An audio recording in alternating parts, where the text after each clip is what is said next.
Welcome everybody to our Siyum Masechet, Kiddushin, and Seder Nashim, for those finishing also the Seder.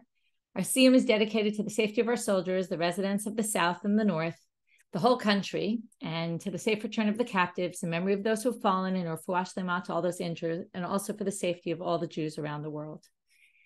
Siyum is also sponsored by Alana Friedman in loving memory of her grandparents, Yoshua and Malka Farber. After emerging from the fires of the Holocaust, they said, "We will never live in Galut again." They came to Israel through hunger strikes in 1946, fought to establish the state of Israel. They sent their sons in 1967 to get our holiest site back, and in 1973 to preserve our land.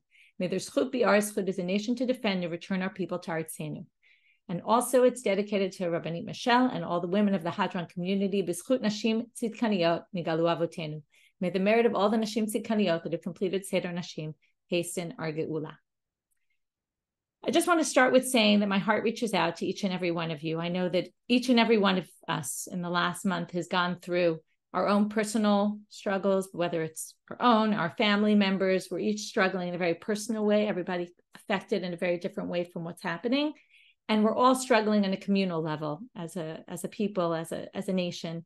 And I want you to know that I'm here with you. It's been very comforting to be on the Zoom every morning with everybody. And it's been very grounding for me to have the daf to take me along. And I know I've heard from many of you who feel the same.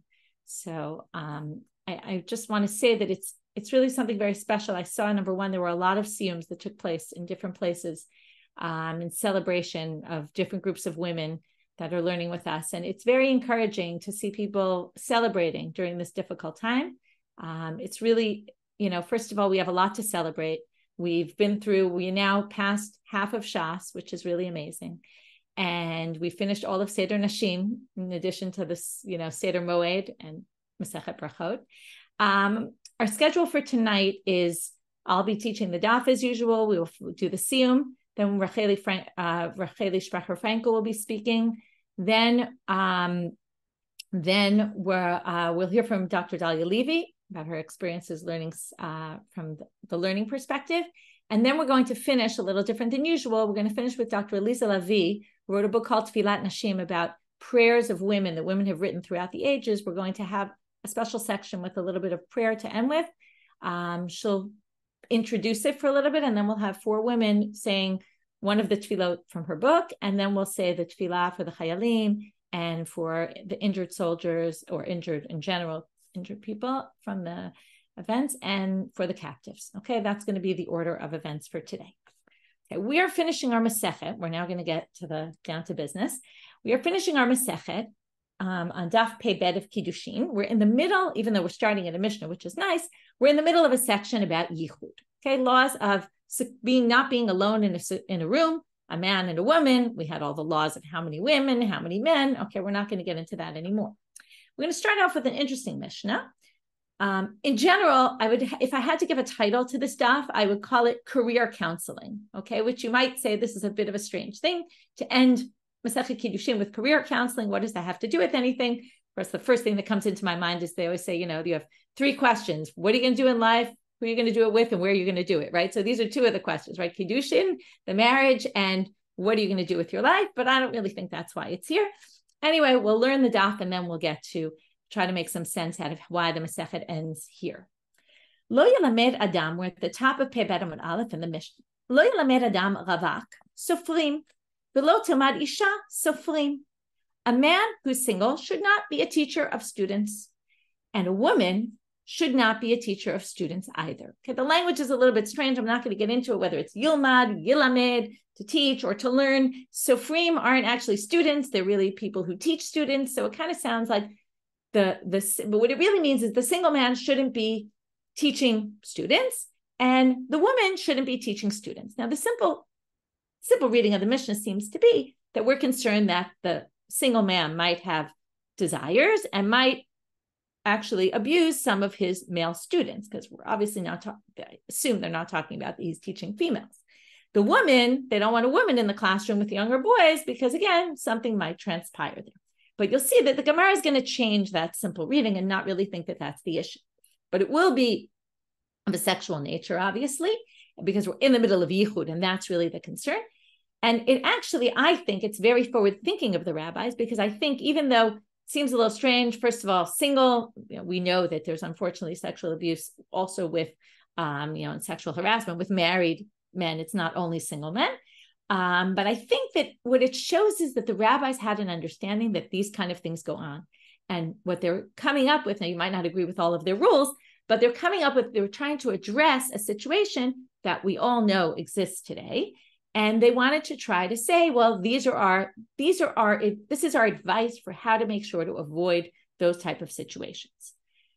That's our first opinion in the Mishnah. Rabbi Elazar Omer, Af mi she'en lo isha lo yilamed sofrim. He goes even farther. He says someone who doesn't have a wife. Now, what do you mean? If you're single, you're a bachelor, you don't have a wife. So it seems like he means if you had a wife, but you don't have a wife now. And the ravak that we were talking about, Tanakama was saying, is someone who hadn't ever been married yet. Rabbi Yehuda Omer, he goes even farther. Lo yir'eh ravak behema v'lo yishnu shnei rivakim b'talit echad.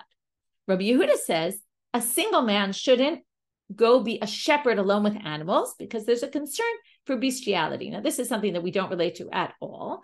Okay, it doesn't really, at least as far as I know, I've never heard any kind of instance of that. Maybe it exists somewhere in the world, but it's not very common. But it was common in the Roman era. And therefore, it makes sense that the rabbis are somewhat concerned for this. At least Rabbi Yehuda is. We're going to see the rabbis aren't obviously concerned for it, although we did see this already on the previous daf, if you remember. And two bachelors shouldn't sleep under one talit. Okay, talit doesn't really mean, I don't think they're talking about a talit that we wear in shul, but under one cover. The rabbis permit this. Now, here's an interesting structure of the Mishnah. Is this just that they disagree with Rabbi Yehuda, or, which is the way the Gemara is going to understand it, or is there a possible reading of the Mishnah that they disagree with all of this, and they don't think you have to worry about any of these things? They have more, you could say, more trust in people, and they're not as concerned, and they permit all of this. But the Gemara is definitely not going to think that that's what the rabbis are saying. The Gemara is going to say, and based on a Braita, that the rabbis are really only against Rabbi Yehuda, because they don't think that there's a concern for bestiality or for homosexuality, and that those aren't concerns. So if now they're going to say, the Gemara is going to ask my time, what's the reason for this? If it's because we're worried that the bachelor is going to, somehow sexually abuse these children, Vahatanya, but doesn't it say in a Braita, and there you have it explicitly in this Braita, that certainly according to the Braita, the reason the rabbis disagree was they're not concerned with homosexuality, they're not concerned with bestiality. Ela ravak mishum, so therefore it can't be we're worried about this ravak with the boys. So what is it? Ela ravak mishum amhata dianuke, isha mishum avhata dianuke. The ravak were concerned that the mothers, when they come pick up their children, right? Normally the mothers come pick up the children. Well, when they come pick up their children, there's going to be possible situation where the ravak, and now we know why this is here, is alone in a room with the woman. I don't know exactly why they're alone, because aren't their kids there, but somehow they're concerned that there'll be interaction between this bachelor and the moms, and that's the concern. Now, what about the woman? Isha mishum avata dianuke. All of a sudden, we're learning that the rabbis picked up their sons from school as well. And we're worried if the women teach, then you're going to end up that the fathers, when they come pick up their sons, are going to end up in some situation with the teacher, and therefore they want to avoid that kind of situation from happening. Again, it sounds a little bit ridiculous. On the other hand, right, this is very much applicable today, where people really need to take precautions in a work environment, in whatever kind of environment it might be, for these kind of things that could happen. Unfortunately, I could list lots of situations, but don't be invited by a man to come to his house to study something, it's not appropriate. So this makes a lot of sense. And again, I don't think that this is, I think it's fascinating because I don't know how much this issue was discussed in other cultures at that time. So it's interesting to think that the rabbis were already concerned for this. Rabbi Elazar Omer, Af mi she'en lo. So now we're going to Rabbi Elazar, someone who doesn't have a wife. What does he say? The Gemara asks the question now. Mi she'en lo isha klal. Are we talking about someone who doesn't have a wife at all, the way I explained it, which is he had a wife and the wife died and now he has no wife? O dilma b'she'ena shchuya atzlo, or does it mean a man whose wife is abroad or went somewhere, is at her parents' house and isn't around? Tashma, so they say, well, let's learn it from here. Af mi sheyesh, okay, there's a different source that says, Af mi sheyesh lo ve'ena shchuya atzlo lo yamad sofrim. So now it says, even if you have a wife, but she doesn't live with you right now for whatever reason, then you shouldn't also teach children as well. Rabbi Yehuda Omer lo yireh. Now we got to the animals, and now they're just quoting the source. We're going to have a lot of repeated things in this stuff. Why, I don't know exactly, but here the Breita says, Amrula the Rabbi Yehuda lo nichshadu Yisrael mishkav zachor v'lo ala beima. So they're just telling you that the rabbis disagree because of those two issues. They're not concerned. Okay, now we're going to move on. Okay, we're still within this. Okay, these are, don't have a career as a teacher. If you are, oh, by the way, the other thing, and I thought there were two funny things about this. One is the fathers picked up their kids from school, which you might have thought in those days, right? It was more the mothers that did it. I can give a shout out to my husband, who for the last 10 years has basically been taking my kids out in the mornings. So thank you for that. Well, so I could teach Daf Yomi. And then the second thing that I think is interesting is that theoretically, okay, a woman could teach. Well, by the way, we're talking about teaching Torah. She could teach Torah. We just don't want her to do it because we're worried about these other issues, but not because we have an issue that women shouldn't be learning Torah, even though we learned that women aren't commanded to learn and maybe father shouldn't teach his daughter. But here it sounds like they're not really worried with women teachers. It's just that there's a technical problem with the woman being alone with the fathers. But in terms of her being able to teach, it seems like she actually could. Okay, new Mishnah. Now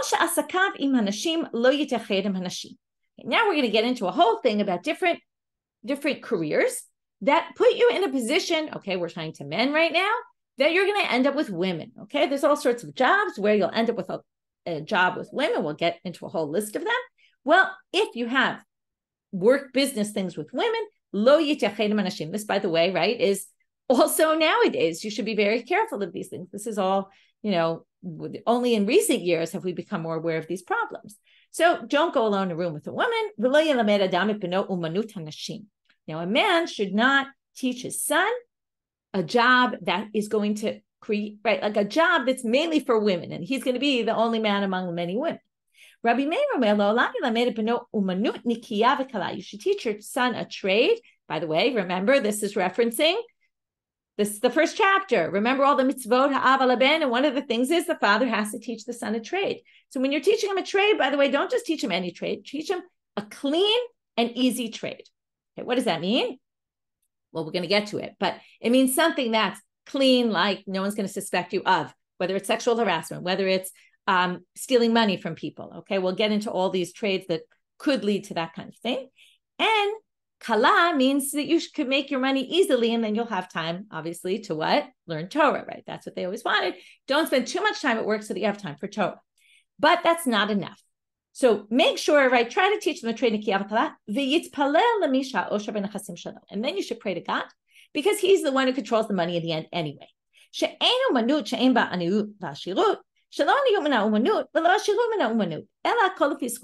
You think that, okay, be a doctor, be a lawyer, you're going to make a lot of money, right? We all know doctors and lawyers who struggle don't necessarily make a lot of money, right? They're basically trying to say there's no such thing as a trade that is a gimme. You're definitely going to make a lot of money, or you're definitely going to be poor if you go with that trade. No, it's all about, what's it all about? Your schuyot. God is behind everything. Rabbi Shimon ben Elazar Omer, or I should read it like this. You ever see an animal that has a job? Right? Animals don't have jobs, okay? And notice, by the way, they make a living without struggling, really. I don't know if you ask the animals if that's true or not, okay? Some of them, I'm sure, struggle to find food. But basically, from the human perspective, it looks like they seem to be managing. Now, they were created to serve men or women. And we were created to serve our God. So if the animals were created to serve us, and we were created to serve God, and the animals don't have jobs and they seem to make a living very easily, well, then shouldn't it be easy for us to make a living? So why is it not easy for us to make a living, right? This is clearly, right, they're all talking about the struggles that we all struggle with about making a living and having enough money. Well, I did bad deeds, and because of that, I'm struggling with my parnas. Okay, and this is all about our actions in the end determine, right, whether we go in the way of God, then God will help us. And if we don't, then we end up, getting punished. And this, by the way, is a reference to the first sin, right? Adam HaRishon, what does he get punished? That he's going to struggle to make food, right? It's not going to be easy for him. It's supposed to be easy, but it's not anymore. Abu Gurian ish sadyan omer. By the way, we're still in a Mishnah. I just want to point out, we started this Mishnah. It's a very long Mishnah. And in fact, some of parts of this Mishnah, some people think actually got added later, and they're based on the Tosefta and other sources, and they're not really here. And in fact, maybe that will explain why some of the parts in the Mishnah are going to be almost verbatim repeated in the Gemara. Okay, so anyway, Abu Gurian ben Saidan omer mishum Abu Guria. Sounds like Abu Gurian. We said the name of Abu Guria. It sounds very similar. If already we're on the topic of, now we started with jobs that aren't good because you'll end up hanging out with women a lot. Now we're going to move to jobs that aren't good. Why? Because umanutam umanut listim. Because you're going to be suspected or maybe even engaging in theft. So, okay, let's go through the jobs here. Chamar is a donkey rider. He would carry people's wares from place to place, right, on his donkey. Gamal, camel rider. Kadaris makes pots. Sapan is a sailor, Ro'eh is a shepherd, and Chamani is a storekeeper. Why are these people suspected of stealing? Well, the first four are people who travel. Now, when you travel, they're on the road a lot. When you're on the road, you can't bring food for X amount of time, right? You're going to run out of food. So you'll probably go into people's fields and steal their food. So it's a job that's going to lead you to doing bad things.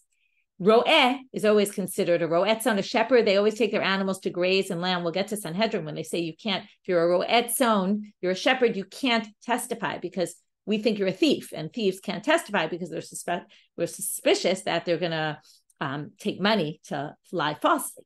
Chemvani, a storekeeper. Well, what's the problem with the storekeeper? First of all, they can mix water into the wine. They could trick people, right? It's very easy. They also jack up prices and all sorts of things like that.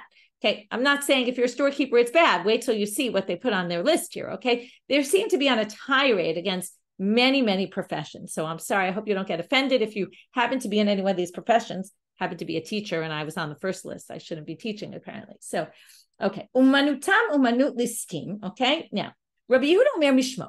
Rabbi Yehuda, though, says in the name of Abu Guria also, he had a different version. He said, what are you talking about? Chamarim rubam mishayim. I agree with you about the donkey riders. But gamalim rubam kshirim, hasapanim rubam chasidim. Okay, the camel riders are actually mostly good, and the sailors are really chasidim. Why are they so great? Because Rashi explains these people travel far. The donkey rider's mostly in town, but the camel rider has to go out of town. Right? Camels can keep water for long. Right there, the whole thing is they can go for much longer. So if you go on a far journey, now in those days, it was very dangerous to go on a far journey. You needed to pray to God. If you didn't pray to God, you weren't going to be anywhere. So you had to be dependent on God. If you're dependent on God, then you're in good shape. The sailors are on the water. That's even more dangerous because there were storms and all sorts of other things that could happen. So they for sure prayed to God very seriously, and therefore they were actually mostly Hasidim. But get ready for this one, okay? Every Jewish mother wants her daughter to be a doctor. At least when I was growing up, that's what everybody always said. Tov sheberofim legehenom. The best of doctors go to hell. That's a very interesting statement, kind of shocking. Many different interpretations here what this is. Most of them, it's about arrogance. It's about, malpractice, right? They could mess up and kill somebody. They could be so arrogant that they'll maybe give the wrong medication. They think they know everything. Rashi has a funny line. He says they eat healthy food. And because of that, they don't rely on God, because they think that it's all about them and they know how to eat healthy. So I saw someone who said, why didn't they, if they were the only ones who ate healthy food, why did they tell people to eat healthy food? If they knew what foods we were supposed to eat, why weren't they telling everybody else about it? Anyway, the best interpretation I found, which I don't think is the pshat, but the Rush flips it on its head and says what it means is, if you can go to med school and you don't go to medical school and learn to be a doctor, then you go to hell. But to be a doctor is actually a good thing. But definitely the simple reading seems to be not. Another really interesting interpretation I read was Safrai in Mishnat Eretz Israel. I like to quote from him. Because the Mishnah, so I looked there, I wanted to see what he had to say. He said doctors often, there was a fine line between doctors and witchcraft and sorcery and all that. And perhaps that's what this is referring to. Well, the best of the butchers are like the partners of Amalek. Okay, why is this? Few interpretations, either because if they accidentally mess up a slaughter, like they'll just sell it anyway because it's they don't want to lose their money, and then they're selling people non-kosher food and people have no idea. This, by the way, also comes up in Sanhedrin. Some people say it's because they're killing animals all the time and they become cruel from the desensitized. Okay, Rabbeinu, I hope nobody gets insulted by any of these these Gemaras. Okay, Rabbeinu Horai Omer, Maniach ani kol umanut shebaolam ve'eni melamed b'ni ela Torah. I would leave everything aside. I wouldn't teach my son anything except for Torah. Sh'adam ochel mischara ba'olam hazeh, va'keren kayemet lo la'olam haba, because reward is in this world, and there'll still be reward left for next world. It doesn't, right, take away from the principle. Ushar kol umanut enaken, but no other jobs are like this. Now you get old, right? The first thing I thought of was athletes, right? They have X number of years and then they're done. They have no career after that, right? So you get old, you get sick, you know, you're suffering. You have nothing to do anymore. You're going to die of starvation. Okay,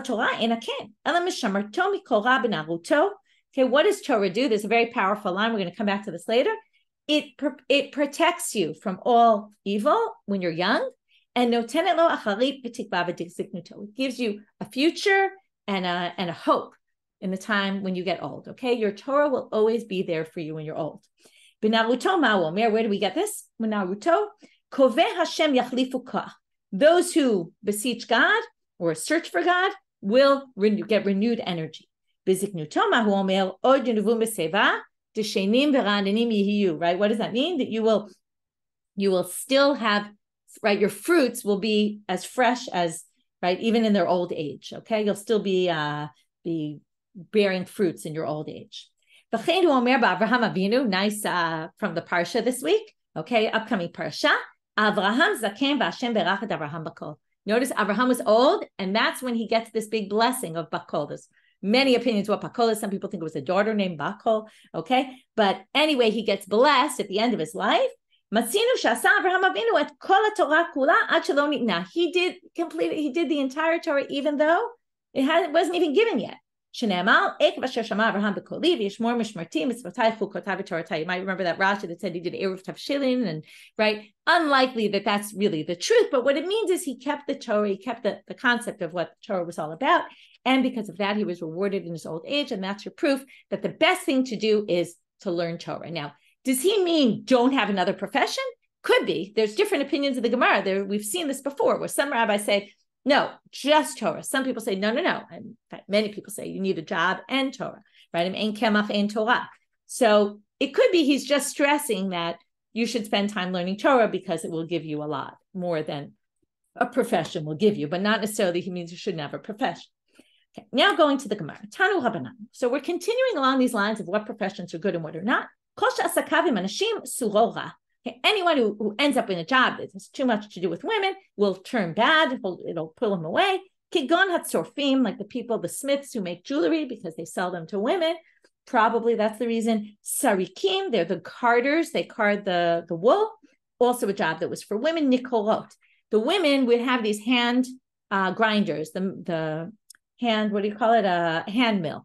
And they would grind things. Now, it needed to be bumpy in order for it to grind the wheat. So they needed to make holes in it every once in a while to fix it. So if you're the one who fixes it, you basically end up going from house to house to where the women are, and you're fixing their stuff, and that is not a good thing, right? It reminds you, there was a situation in Ranana where there was a guy who was fixing people's washing machines and all that, and then I used to have him come to my house, and then rumors started spreading about him that there were a few women who issued complaints about him, right? Because it's a situation that leads to that kind of, someone could take advantage.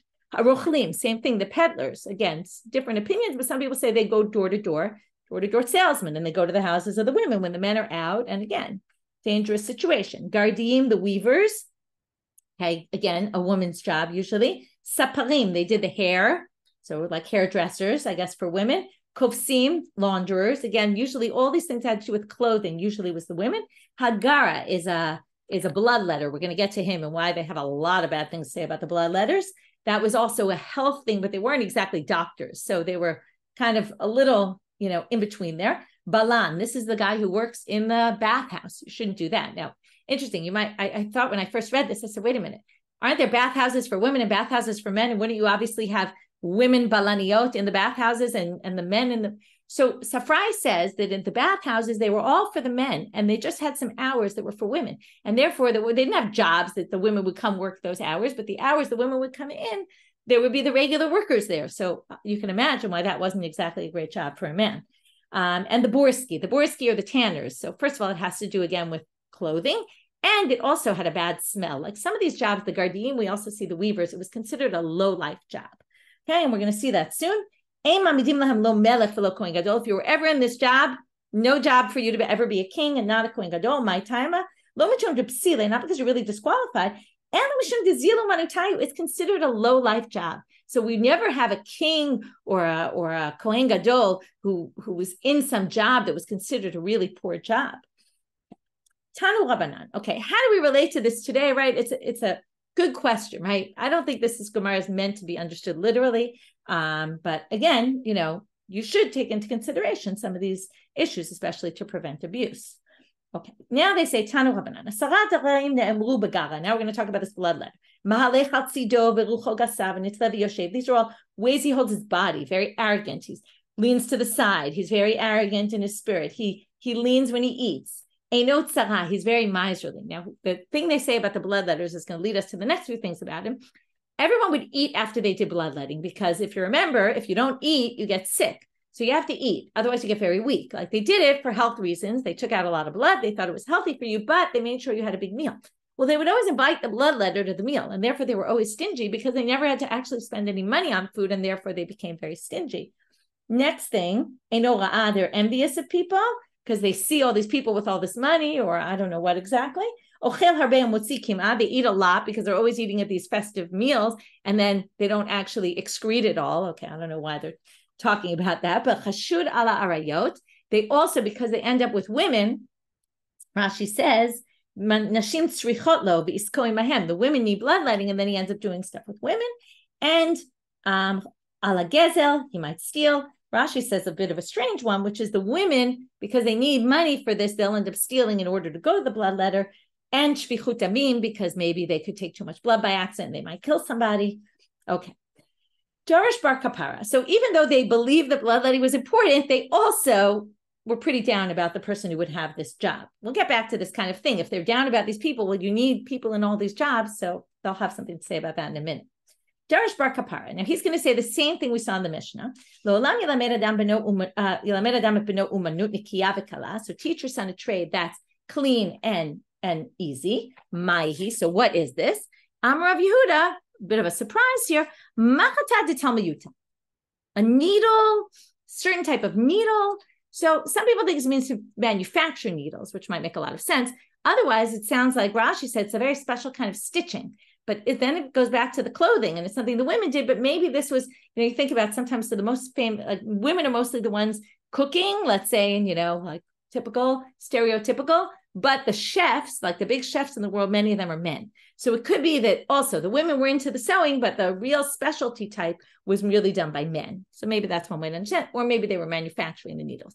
That's somehow an easy, good job. I don't know why. Okay, it's hard to know this without understanding really what it is. Tanya, Rebbe Yomi,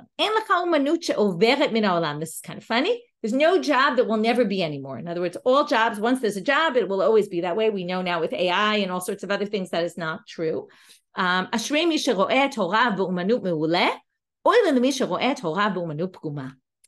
we get all of a sudden back to this, teach your child a trade. Now they say, well, there's one way to teach your child, which is to tell him, I want you to learn this trade. And that's what we've been talking about until now.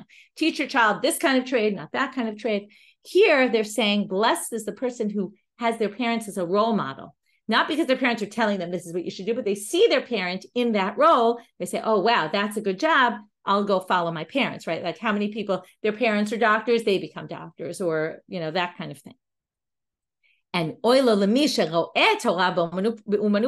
their parents are doing low-life jobs, then they're going to end up following suit. You can't have the world without perfumers and without the tanners. But so even though you need all these professions, you'd rather be among the perfumers than the tanners, because the tanners had this terrible foul odor and you really smell disgusting. And get ready for this line. I hope you're prepared. You can't have a world without males and without females, right? Male children, female children, but okay, even though you obviously need men and women in this world, but you have male children and not women children, female children. Well, okay, we know that the Gemara in general was into male children. But there was a really good source I saw about Ben Sira, from the book of Ben Sira, which basically could explain this Mishnah. It says that the parent of daughters is always worrying. Why? Okay, you'll lose sleep if you have daughters, because when she's little, you'll worry that someone will seduce her. When she gets to be a na'ara, right? We know all these stages now. You're worried she might sleep around with people. When she's a bagra, you're worried she won't get married. When she's married, you're worried she won't have children. And when she gets older, you'll worry that she's going to start engaging in sorcery. So girls are just a source of worry forever. Okay? Now, by the way, you know that in general, I mean, the world in general, they're always more protective of the girls, of something happening with them, some guy taking advantage of them, whereas the boys, they let go, right? Like nobody's as worried about them, at least like in, I would say, a more traditional type of society. You know, it's definitely something that we see not just 2,000 years ago, but also in our day. But it's still hard to fathom, to swallow this line. Okay, Rabbi Meir Omer, L'olam yilamed adam b'no umanut nikiya v'kala v'yivakesh rachamim lemisha osher b'nechasim shelo. Again, we have the same thing. Go to God and pray. Same thing we saw in the Mishnah, but it adds Liya Kesef Liya Zahav Ne'um Hashem Tzva. God is the one who controls the money. Rabbi Shimon ben Elazar Romi. So now we get back to the same thing. We're going to, from here to the end of the sugya is just a repeat, but with minor variations. Tanya Rabbi Shimon ben Elazar Romi, which was the one quoted in the Mishnah.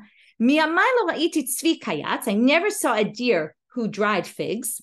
Alisa, a lion who was a porter. Shu'alchem bani, a fox who was a storekeeper. By the way, you could connect these people to their jobs in some way, but I'm not going to do that now. And yet, in the end, they easily have sustenance. Right? They were created for me, and I was created to serve God. The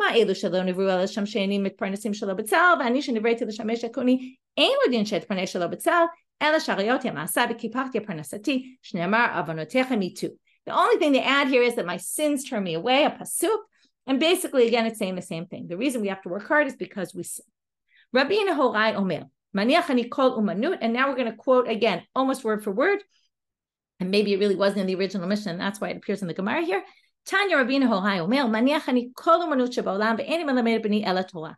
Shekol umanut shebaolam en omedet lo ela b'mei yilduto, aber b'mei ziknuto, harei mutal b'ra'av, right? Any job you have, by the time you get older, you won't be able to do it anymore. You'll end up dying of starvation. Of Torah and Akim, but Torah is not like that. Again, it gives you, it's there for you when you're young, and it gives you hope and future when you're old. Okay,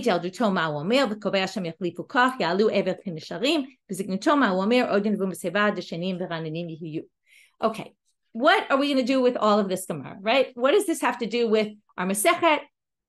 Let's just talk about a few things, and we'll kind of finish this up. So we started our Masechet let's actually, right, the beginning of the Masechet, it was the women, remember, the Eved, the Behema. We kind of ended our Masechet with, and we had the Eved in the Yichus, right, all the Asara Yuchsin, and then we went to the Behema again at the end, about these Behemot we were talking about today with bestiality. That's a little bit of a ending where we started. This chapter starts with Yichus, and in fact, Dahlia, who's going to speak later, we had this whole discussion. I mentioned it in class one day about the psulim, and it's very complicated. All these people are born into it, right? Well, what you're getting at the end of our Masechet is there's hierarchy, not just you're born into it, but there's hierarchy that you choose, which is what career do I choose, and where do I want to be in life, and where do I choose to put myself? And I was thinking that if family is the same way. You don't choose who your family is, right? But you do in a sense, because you choose who you want to marry.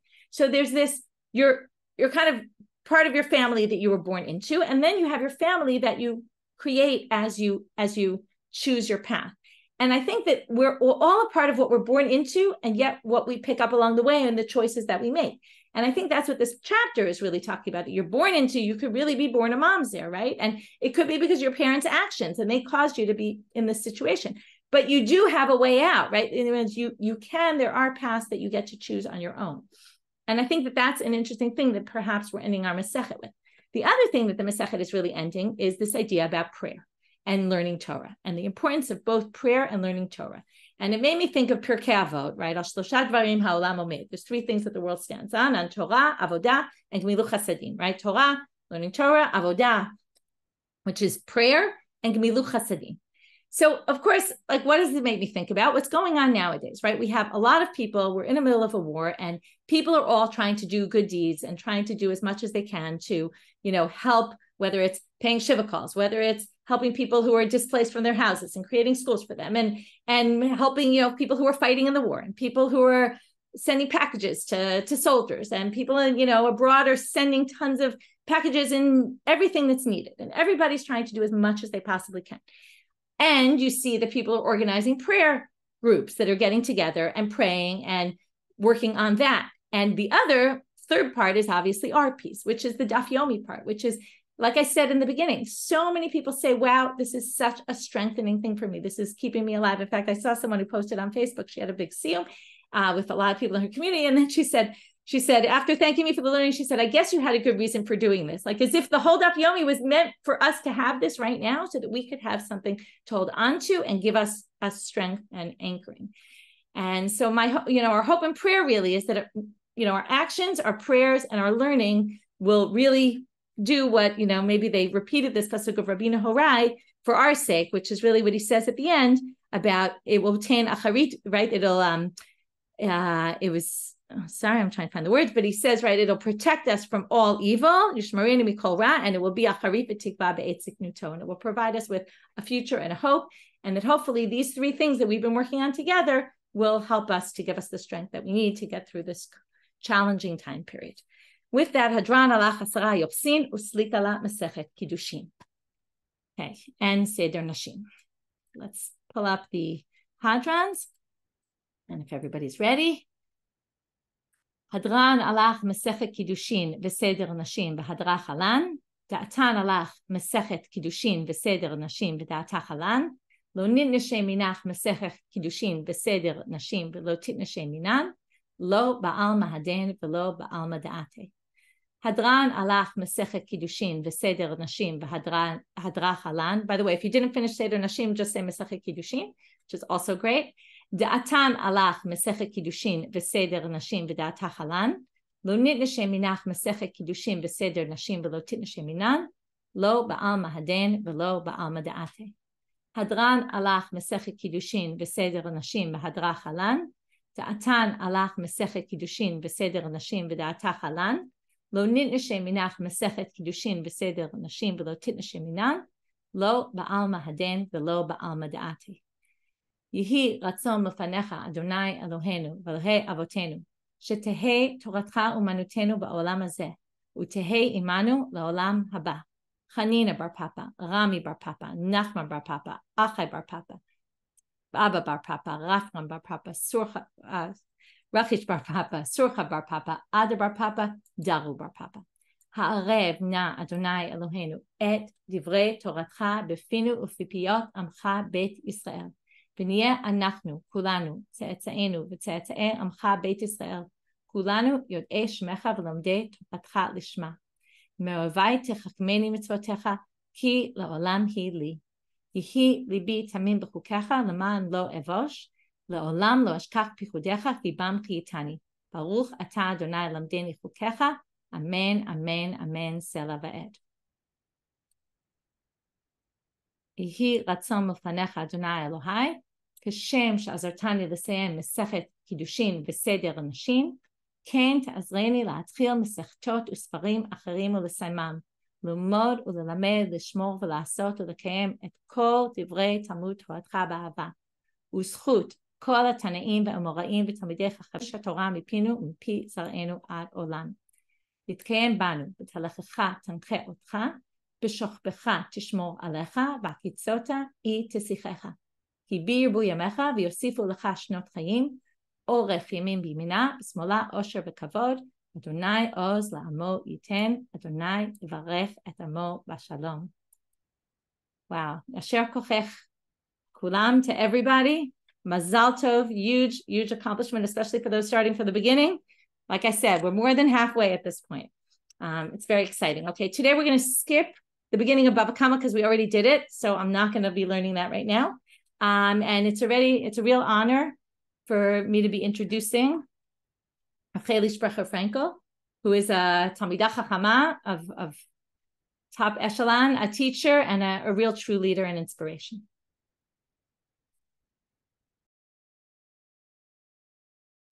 Okay.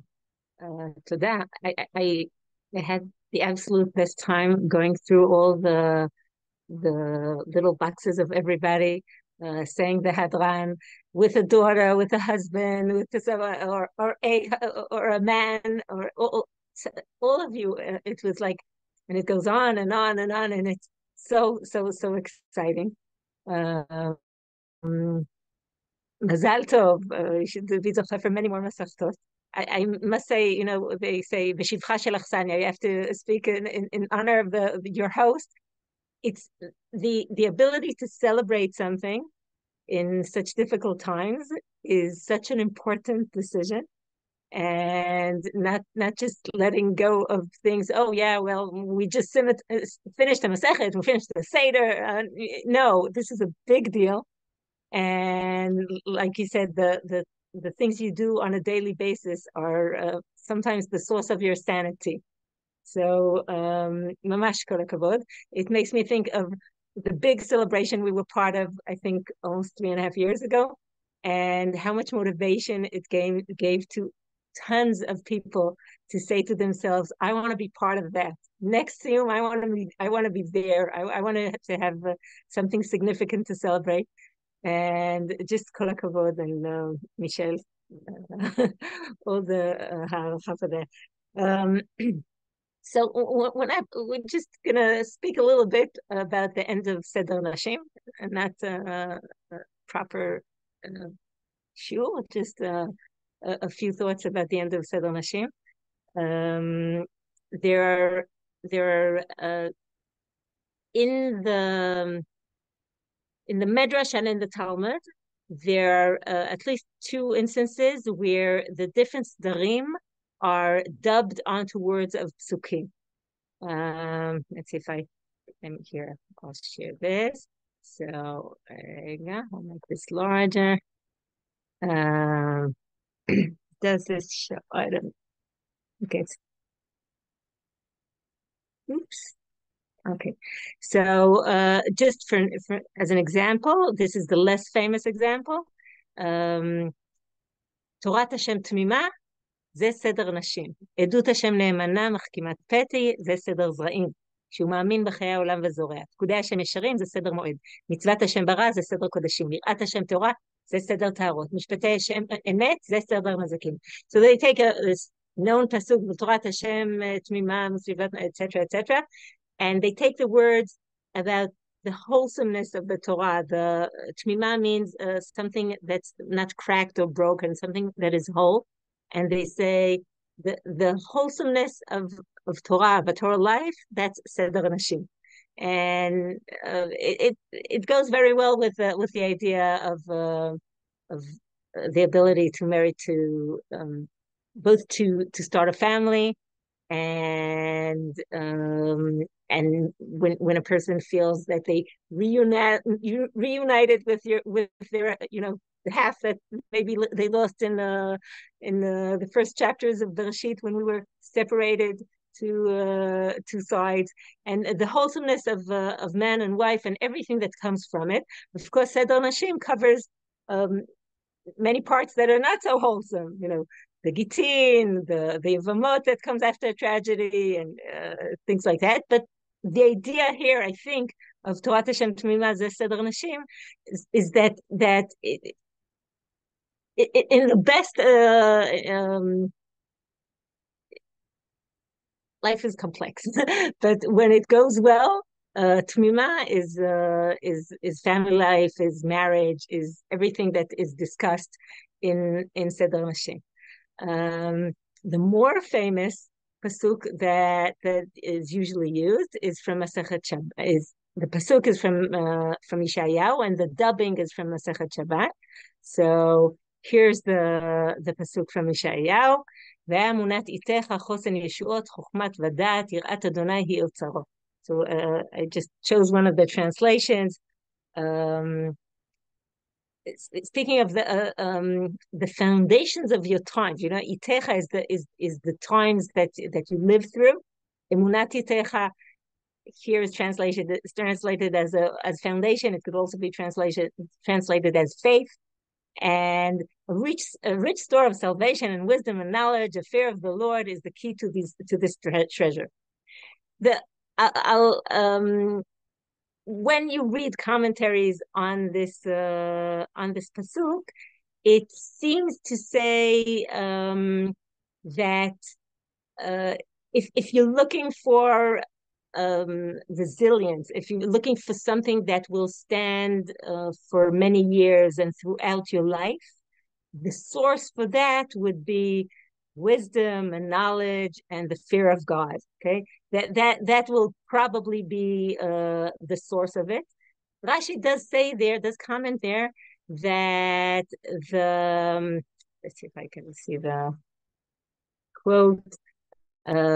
Because you believed in emunatitecha, because you believed in Hashem in the different times, meaning hinting to the difficult times, the darker times that you've gone through, and you were expecting salvation, the tipita liyeshua, that will be your resilience, that will be your strength, that will be what will stand for you, as we say, le'orech yamim. The Gemara in Masechet Shabbat, I can stop this. The Gemara in Masechet Shabbat takes this pasuk and breaks it down just like we previously saw, and it says in the name of Reish Lakish, it says V'aya emunatitecha chosenishot. This pasuk, emunah ze seder zraim. You need faith in order to sow, and that let the seeds rot and believe that something's going to grow from them. Itecha ze seder moed, the times of the year. Chosen ze seder nashim. Now, chosen is strength, and in more modern Hebrew, it is resilience. Okay, and it so happens that these days, mamash, for the last week, every time in conversation or when you teach something and you speak to people and you happen to say, oh, this week we're finishing Seder Nashim, and you know what it says? It says, Chosen the Seder Nashim. Resilience is Seder Nashim. You find crowds, women and men. Say you don't meet that many men these days in Israel. They're all in the front, not all, but many of them are in different fronts. But so I find myself speaking to more women. But it's like this. Yeah. Resilience is Seder Nashim, and it's. When I tried to look up, definitions for resilience, it spoke about the ability to stay put together in times of change, in times of tension, in times of bad news. It also sometimes definitions dealt with being a source for confidence for people around you, where you give them resilience. And I think everybody's going through difficult times, and everybody experiences it in different ways, and every society has the people who feel that they need more help at this point, and it will come around next time. And so it's not like people are expected to be rock solid, but resilience is more about agility. I don't know how to pronounce the word, but being able to work with the times with some maybe more flexibility than strength, and that definitely is a strong Seder Nashim virtue. So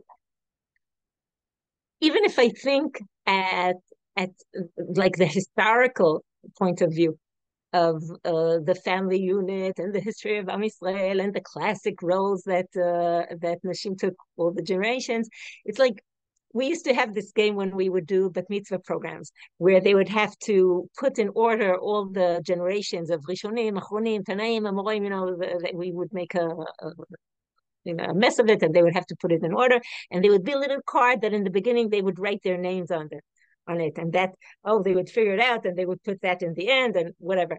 And then we would ask, okay, look at this chain of passing down the Torah through the generations. And they would look and they would say, okay, so where are the women here? And they'd say, oh, Dvorah, Miriam, Bruria, different names from different daughters of Rashi, people that took part in passing on the Torah. So that's definitely one answer. Another was, hey, here, our names are right here. Yeah, we're doing a Siyum and Kiddushin. Our names is right here. At this point, we're part of the passing on of the Torah, and that's like, we can't describe how meaningful that is. And the third one was a very, very classic answer that at first used to like make people a little bit, it didn't fit in with what they were feeling comfortable with. But then they said, no, this is a major thing. And that is, if we wouldn't set this puzzle on the floor, we would just, stick it on a pole. We would all have to admit that along the generations, the women were the pole. They kept the strength, the resilience, the family, the et cetera, et cetera, et cetera. And it's, when we feel like the card there that finishes Masechet Kiddushin, that's Baruch Hashem, it's tremendous blessing. But we also know that the classic roles didn't go anywhere. They're now, Baruch Hashem, we have strong partners, also in family life and all. And I'm never going to put down men for their role in Jewish history, but that's a strong part of this issue of chosen is a Seder Nashim. Beyond that, even if I just like, I started thinking of grandmothers. Okay. I stumbled upon a discussion by Rav Shlomo Zalman Auerbach was discussing some halachic issue, and at some point he says to the person who asks him, because he has a lot of questions, he says, "You know why this is allowed? Because that's how my grandmother did it, and my mother did it the same. That's why I'm convinced that it's allowed." Well, and he says, what he's actually saying is the tradition of how to practice true Jewish halachic life was look at your grandmother, look at your mother, and that was a lot of what held up this Chosen Seder Nashim. And I can think of many, many, many other stories. I want to mention, just in like the shortest way, that it's not only the women themselves and the history, etc., etc. It's also the practice of studying Seder Nashim that is part of our resilience. It's true for all of the Torah, it's true for all of the Talmud. But when I was, these days we were thinking of all kinds of halachic issues that come up, and we were saying, oh, surprise, this general social discussion, I'll mention in a second, that's Seder Nashim, that's in Gittin. And another way to treat it, oh, that's also Seder Nashim, that's in Ketubot. And the fact that we can, and here I'll bring the example, in Gittin, there's this huge discussion about, it becomes huge over generations, about Pidyon Shvuim, about what a society could or should be able to offer and to negotiate in return for people that were kidnapped. And along the generations, there are many. Unfortunately, there are terrible examples of that. And that discussion, surprise, surprise, is in Masechet Gittin, in Seder Nashim, and the ability to discuss through Torah is a big deal in the way our society is set and is part of its resilience. The idea that you can think of things, you can discuss different sides of it. You can discuss historical perspective, ethical perspectives, religious perspectives, and sometimes it's even easier to discuss something through the sugya. It's a tiny bit less threatening. And then we have I mentioned the sugya in Gittin, the sugya in Ketubot, where the same issue comes up, and I'm not going to go in depth into that, but there's a discussion between Shmuel the Amora and his father, and his father thinks that he said something too lightly, and he regarding women that were kidnapped and that were held as hostages. And he tells him, if those were your daughters, would you say something like that so lightly? And eventually that happens. It's we said it, and it's like somehow the mystical effect of the words, and then we find ourselves discussing this issue of Shmuel's daughters as hostages. And Dafka there, the point that comes out very, very strongly is you can't make a halachic point, you can't make a halachic discussion if you can't imagine it as if it's your daughters, right? You literally have to wear the clothing of the father of the daughters or of the daughters themselves to imagine yourself in that place, and only then re-enter the halachic and the ethical and the social discussion after you experienced it from the point of view of the person who's asking the halachic question. And of course, the many different considerations, they didn't disappear. There's still something very important to discuss, but at least you went through this process of really, really, really feeling what it means to be in the shoes of the person who's asking the question or whose question is being discussed. And the ability to go through this whole process and discussion, that's a very, very important part of our experience as a society. I think it's part of our resilience as a society. Chosen ze Seder Nashim. Just to end up, I'll try to read and translate a small piece from the Rav Kook. Rav Kook speaks of this quote, Chosen ze Seder Nashim, strength and resilience is Seder Nashim.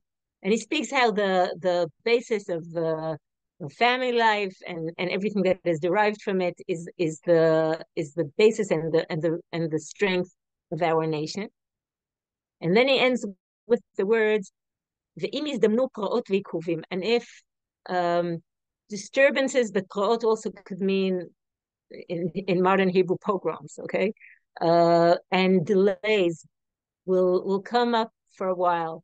At some point, you won't feel that you're straightforwardly ascending, but there are down backsets and terrible times. The future will eventually mend everything. And the good will prevail, and the ascendance of life will surely come. And he continues according to the pureness and the strength and the sanctity of what is described in Seder Nashim. And this is what we learn from our studies in Seder Nashim. That is what gives us the strength and the resilience in our life. Chosen ze Seder Nashim. Ishar kol. Mazal tov to everybody here. Thank you very much. It's funny, you talk about resilience in women. When I think of my grandmother, who's actually Yurtzeit is this weekend, like the word that comes to mind is resilience. That is the word that defined who she was. And it's very, spoke to me.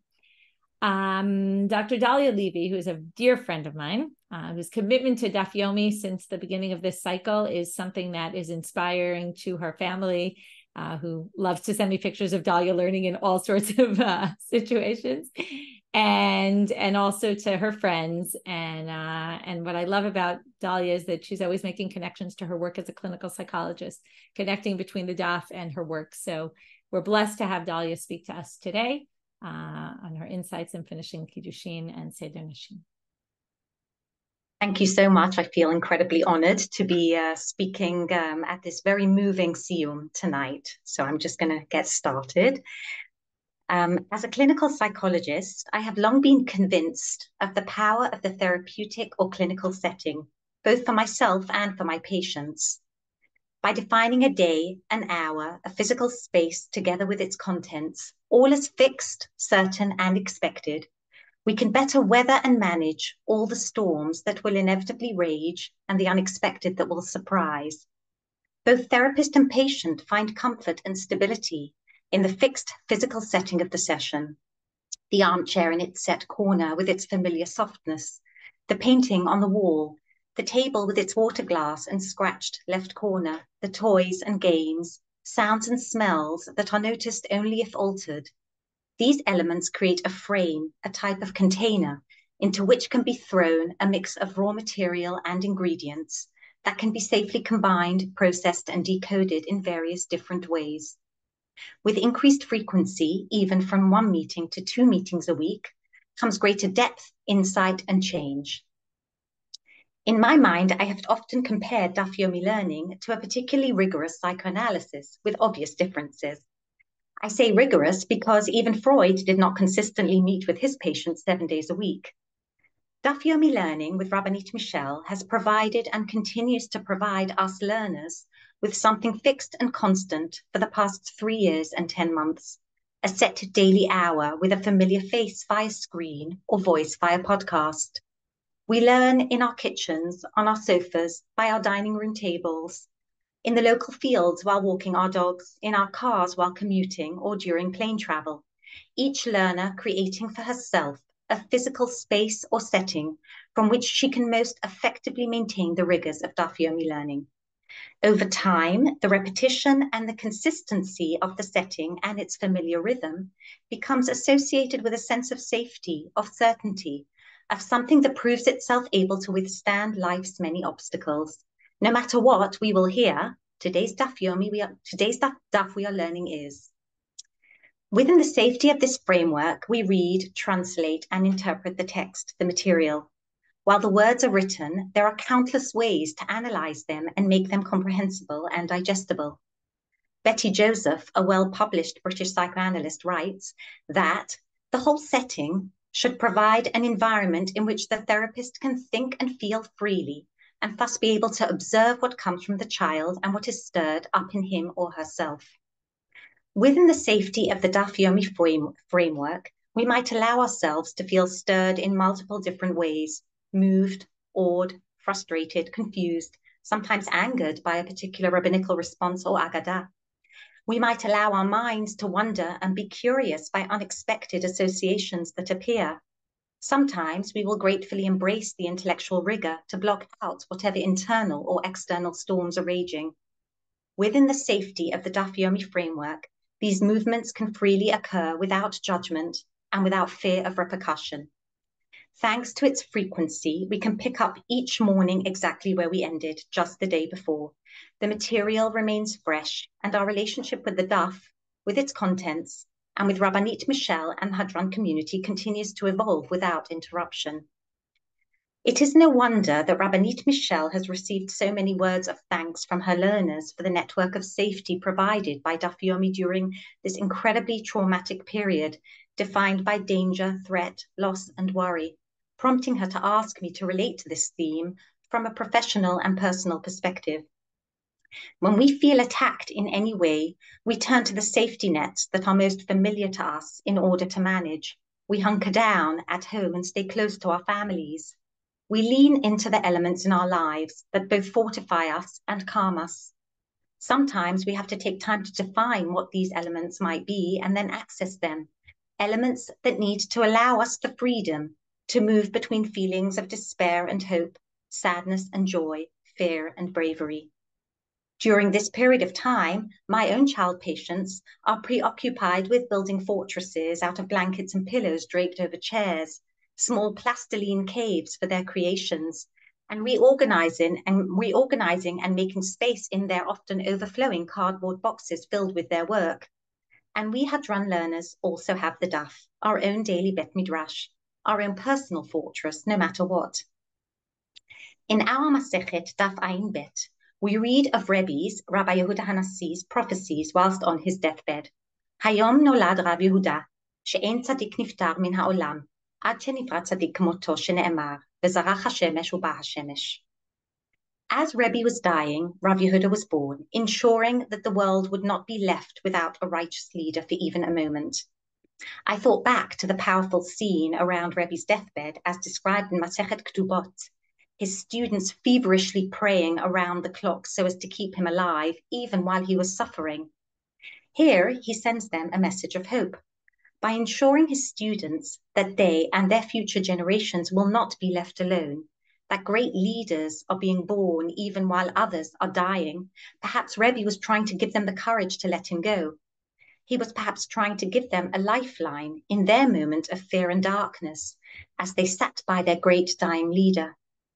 In addition, in our Masechet, the message of light and hope, B'zarach HaShemesh Uba HaShemesh, is offered to us in the midst of pages of discussions about disqualified people for marriage, including Rebbe's own prophecies of the different disqualified communities, material hard to digest, especially during a time where we desperately need unity, compassion, and inclusion, not judgment and exclusion.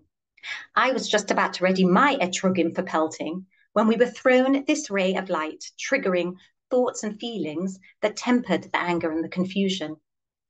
And of course, what better words to read in the midst of our time of darkness, where we might sometimes forget to trust that the sun will always rise no matter what. And it is my hope that we all find ways to create rays of light, lifelines, safety nets, even if occasionally fleeting, to see us through these deeply challenging times. Thank you so much, Dahlia. Really, we're all, as we said, struggling to find what it is that's keeping us strong. And it reminds me, going back to what I said earlier about the Shlosha Dvarim Sha'olam Omed. There's Torah, there's prayer, and there's Chesed. Now, if you think about women and where history has had women, for the most part, Torah has not been one of the three legs that we can rely on for many years. And we're very blessed that in this day and age, we have that Torah that we can rely on, and it can be our anchor and keep us grounded, even if, like I know people are feeling, even if it might be sometimes hard to do the daf these days, and it might be hard to concentrate. And I could tell you from a personal perspective, while I think it's been amazing for me that I've had to get up every morning and teach the daf, and that's given me a lot of strength, it definitely has had its challenges. So I'm sure many of you are feeling the same. But what I wanted to focus now at the very end of our evening is, and no less important, if we talk about the Torah and we talk about the Chesed, right? Women, you always think of women in Chesed, right? That's something that's very natural for women. When you think about prayer, sometimes there's two ways to look at it, right? Either you think of a shul, which in many years ago, it was mostly men in shul. It wasn't really so many women, and the group prayer was mostly men. But when it came to individual prayer, women were very strong in the prayer element. And there's an excellent book called Tfila Nashim, which is written by Dr. Aliza Lavie, who's going to now speak with us briefly, about all sorts of ancient prayers of women. It's a collection of prayers that women had, and in fact, we're not reading it today, but there's a beautiful one that Dr. Aliza Lavie, she sent to me, of a woman whose son is going out to war in the 1800s, and she writes this beautiful prayer of what her wishes are for her son going out to war, which is something, unfortunately, many of us can relate to these days. So I'm going to let Dr. Aliza Lavie speak to us for a few minutes about things that she's been doing and the importance of Tfilat Nashim. And then we will finish with, we'll recite one of the Tfilot from her book about a woman who wants her prayer to be accepted. Medinah Korn will be reading it for us. Then we're going to have the Tfilah for the soldiers, the wounded and captives, who it's going to be recited by Romi Sussman, Idana Goldberg, and Miriam Tannenbaum. Thank you, Rabbanit Michelle. I'm so happy to be with you here, and you're amazing, really. By the way, the book is in English also. It's not only in Hebrew, so you can have a look. It was published by Random House 2008, and actually, when there is no answers and we are looking for answers, I always ask myself what my granny did. My grandmother came from Afghanistan, 1920, to the Bukharia neighborhood in Jerusalem. And my granny, with her friends, they knew how to speak with the God.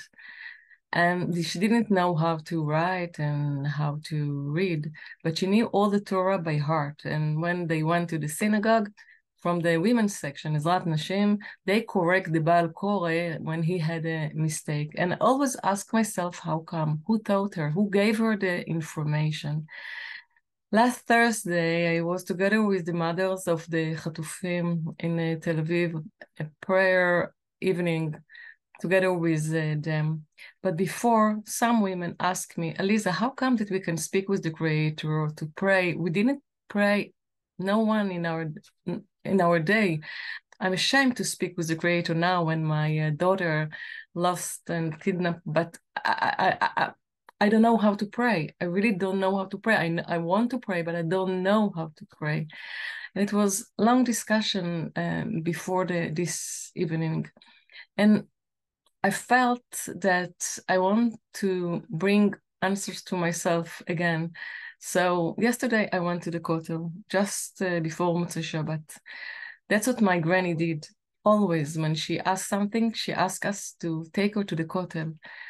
When she was young, we went together from the Bukharian, if you're familiar, in Jerusalem, from the Bukharian neighborhood to the kotel. So I went to the kotel and I read Tehillim, and I found that all the women there read Tehillim yesterday at the same time. And the secret is that we know how to speak with the Creator, and this is now the time to open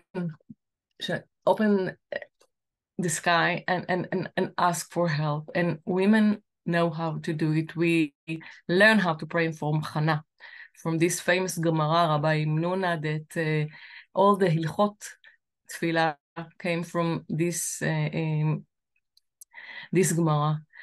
And I don't have time to share with you, but the prayer that Medina will read is from old Siddur in Italia.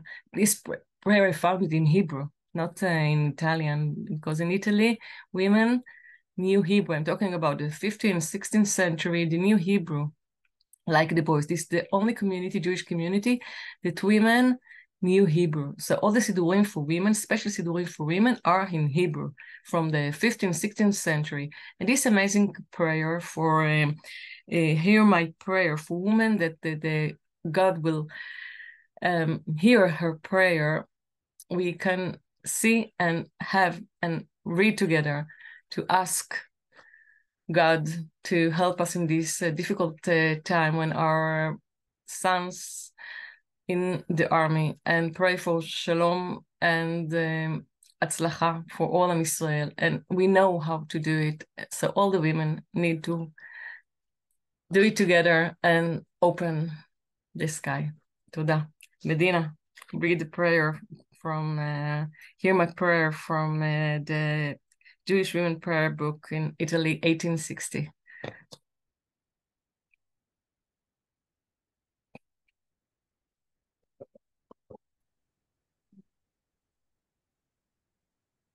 Hear my prayer, a woman's plea.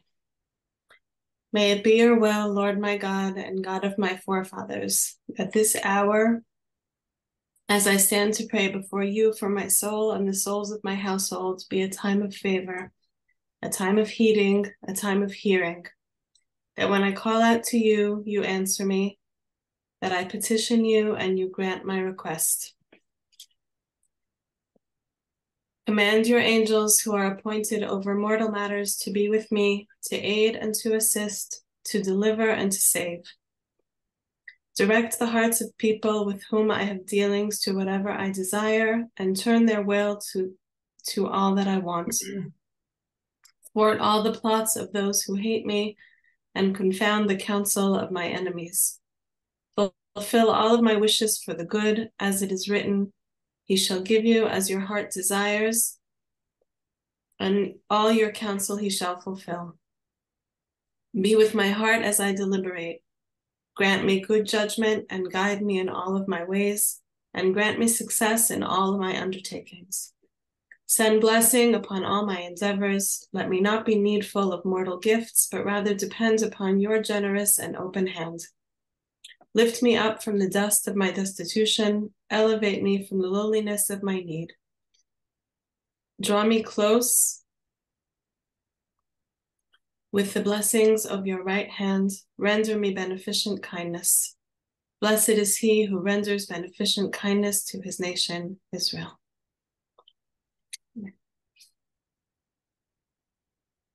Thank you.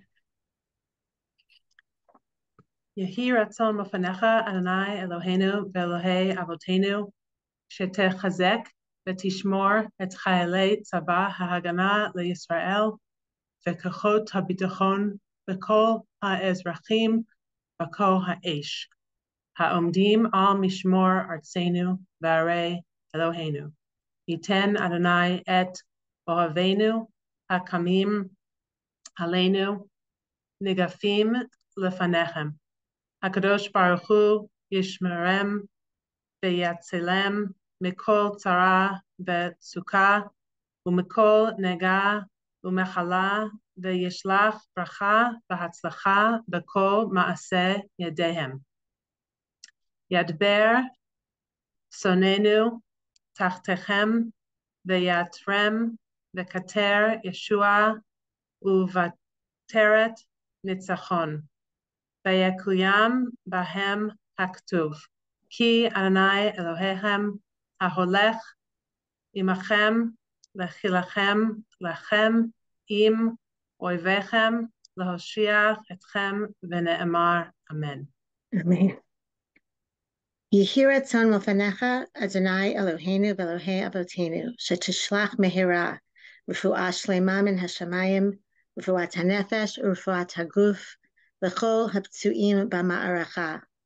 HaKadosh Baruch Hu yimalei rachamim aleihem l'hachalimam l'rafotam u'l'hachzikam u'l'hachayotam v'yishlach lahem mehira refua shleima min hashamayim l'chol ivarehem u'l'chol gidehem b'toch shar cholei Yisrael refuat hanefesh u'refuat haguf hasha bagala u'bizman kariv v'nomar amen.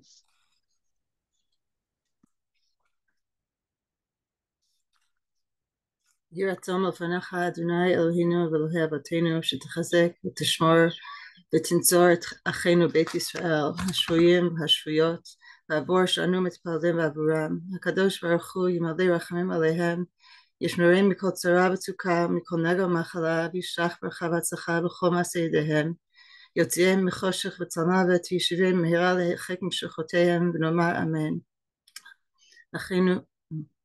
Achenu kol Beit Yisrael hanutinin b'tzara b'shiva umdim בין בים ובין ביבשה המקום ירחם עליהם ויוציאם מצרה לרווחה ומאפלה לאורה ומשעבוד לגאולה השתה בעגלה בזמן קריב אמרו אמן.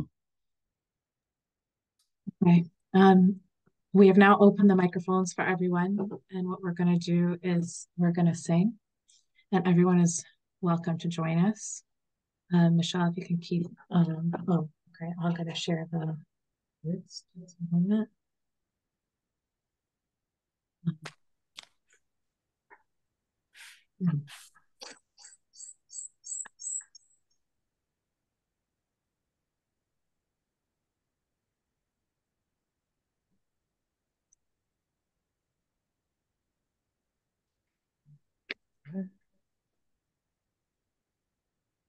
Transliterated so people can read it if the Hebrew is not easy for you.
Amen. Amen. Amen. Thank you, everyone, for joining us today. Yashar koach to everybody. May we hear b'sara tovot. Amen. Good opportunity. Amen. Amen. Amen. Wish thank you to Maggie for being back and for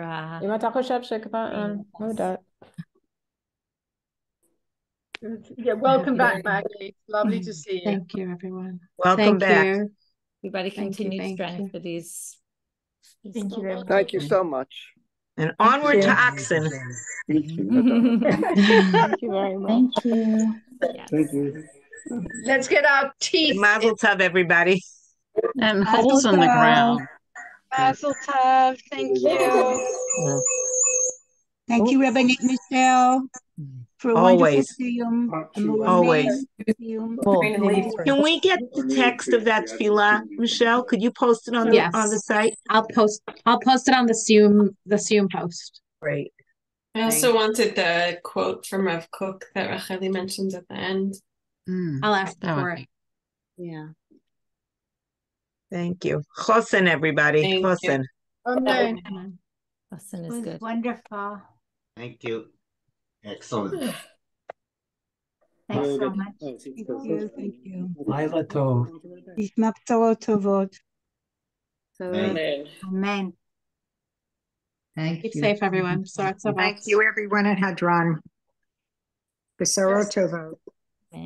Thank you for everyone who participated in this. It was very, very moving.